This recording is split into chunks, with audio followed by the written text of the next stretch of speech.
श्री हरि मित्रों, भैया दूज की कथा। भैया दूज की पुरानी कथा इस प्रकार से है कि भगवान सूर्यदेव को पत्नी संख्या से 2 संतानें थी, पुत्र यमराज तथा पुत्री यमुना। संख्या अपने पति सूर्य का तेज सहन न कर पाने के कारण अपनी छाया मूर्ति का निर्माण कर छाया को ही अपने पुत्र और पुत्री को सौंप कर वहाँ से चली गई। छाया को यमराज और यमुना से अत्यधिक लगाव तो नहीं था, किंतु यमुना अपने भाई यमराज से बड़ा स्नेह करती थी। यमुना अपने भाई यमराज के यहाँ प्राय जाती और उनके सुख दुख की बातें पूछा करती तथा यमुना यमराज को अपने घर आने के लिए भी आमंत्रित करती, किंतु व्यवस्था तथा अत्यधिक दायित्व के कारण यमराज उसके घर न जा पाते थे। एक बार कार्तिक शुक्ल तृतीया को यमराज अपनी बहन यमुना के घर अचानक जा पहुँचे। बहन के घर जाते समय यमराज ने नरक में निवास करने वाले जीवों को मुक्त कर दिया। बहन यमुना ने अपने सहोदर भाई का बड़ा आदर सत्कार किया, विविध व्यंजन बनाकर उन्हें भोजन कराया तथा भाल पर तिलक लगाया। जब यमराज वहाँ से चलने लगे तब उन्होंने यमुना से कोई भी मनोवांछित वर मांगने का अनुरोध किया। यमुना ने उनके आग्रह को देखकर कहा, भैया, यदि आप मुझे वर देना ही चाहते हैं तो यही वर दीजिए कि आज के दिन प्रतिवर्ष आप मेरे यहाँ आया करेंगे और मेरा आतिथ्य स्वीकार किया करेंगे। इस प्रकार जो भाई अपनी बहन के घर जाकर उसका आतिथ्य स्वीकार करे तथा इस दिन जो बहन अपने भाई को टीका करके भोजन खिलाए, उसे आपका भय ना रहे। इसी के साथ उन्होंने यह भी वरदान दिया कि यदि इस दिन भाई बहन यमुना नदी में डुबकी लगाएंगे तो वे यमराज के प्रकोप से बचे रहेंगे। यमुना की प्रार्थना को यमराज ने स्वीकार कर लिया। तभी से बहन भाई का यह त्यौहार भैया दूज मनाया जाने लगा। भैया दूज त्यौहार का मुख्य उद्देश्य भाई बहन के मध्य सद्भावना तथा एक दूसरे के प्रति निष्कपट प्रेम को प्रोत्साहित करना है। भैया दूज के दिन ही 5 दिनों तक चलने वाली दीपावली उत्सव का समापन भी हो जाता है।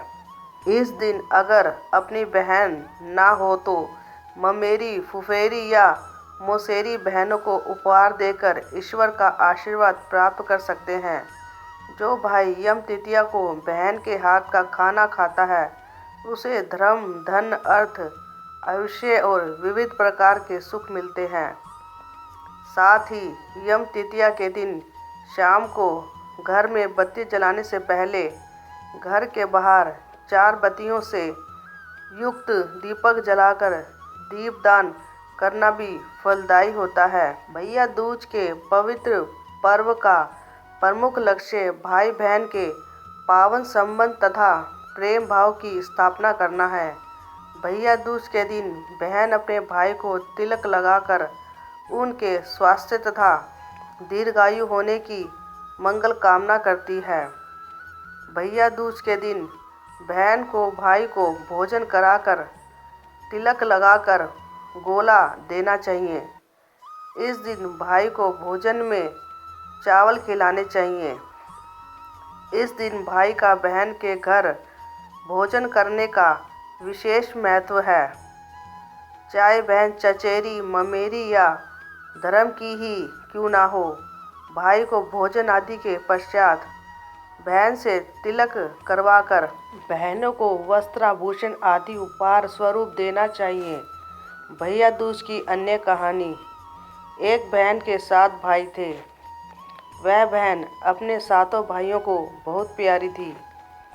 बहन अपने पीहर आई हुई थी। बहन के ससुराल में उसका पति अपने माँ बाप का इकलौता बेटा था, जिसके होने पर की गई मनौतियों को पूरा न करने से देवता अप्रसन्न थे। क्रुद्ध होकर देवताओं ने पुत्र तथा पुत्रवधू यानी उस बहन को मार डालने का निर्णय किया। उस बहन को किसी तरह इसका पता चल गया। उसने भावी जीवन में आने वाली दुखों की कल्पना करके उपचार के तरीके सोचकर अपने भाइयों से ससुराल जाने की जिद की। लेकिन सातों भाई अपनी बहन को बिना बुलाए ससुराल नहीं भेजना चाहते थे। पर बहन के न मानने पर भाइयों ने बहन की डोली सजाकर भेज दी। बहन ने अपने पास दूध, मांस तथा ओढ़नी रख दी। थोड़ी दूर जाने पर देवताओं के प्रकोप से डोली का रास्ता सांप ने रोक लिया। बहन तुरंत दूध सांप के सामने रखकर आगे बढ़ गई।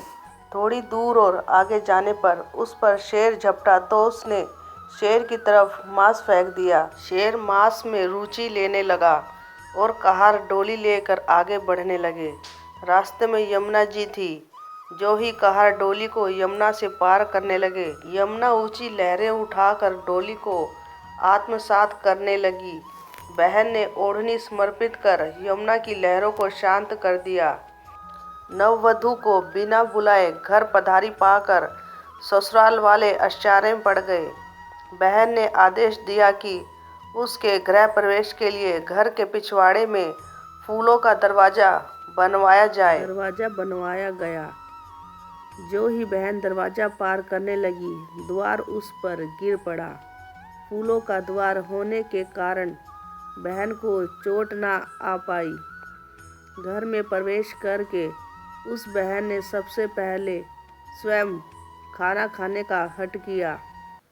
जब वह खाना खाने लगी तो खाने में सूचा काटा मिला, जिसको उसने डिबिया में सहेज लिया। शाम को घूमने का समय आया तो सबसे पहले उस बहन ने ही जूता पहना। जूते में काला बिच्छू था। उसने वह भी उसी डिबिया में सहेज कर रख लिया। रात हुई तो उसने फिर जिद की कि पहले मैं ही सोऊंगी।